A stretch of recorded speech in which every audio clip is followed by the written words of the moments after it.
নমস্কার, আজ একটা অঙ্ক নিয়ে সংখ্যাটা বলা আছে কি কোনো শহরের ভোটার সংখ্যা 50,000, বার্ষিক বৃদ্ধির 10% হলে বার্ষিক বৃদ্ধি 10% হলে 2 বছর পর ভোটার সংখ্যা কত হবে? উত্তর হবে 60,500।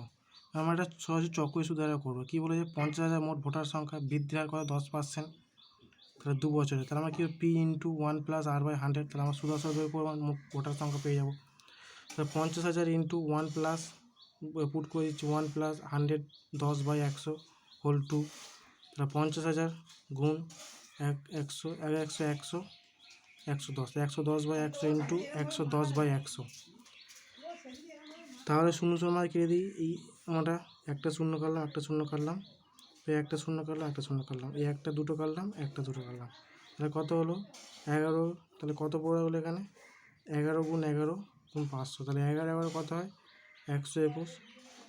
আমরা শূন্যটা পরে পেয়েছি 5, শুধু 5 দিয়ে গুণ করলাম, দুটো শূন্য দুটোর জন্য বসিয়ে দিলাম, তাহলে 5 একে 5, 5 2 আছে শূন্য, হাতে 5 একে 5, 1 6, তো কত হলো 60,500। উত্তর কত 60,500। আশা করি সবাই বুঝতে পেরেছো।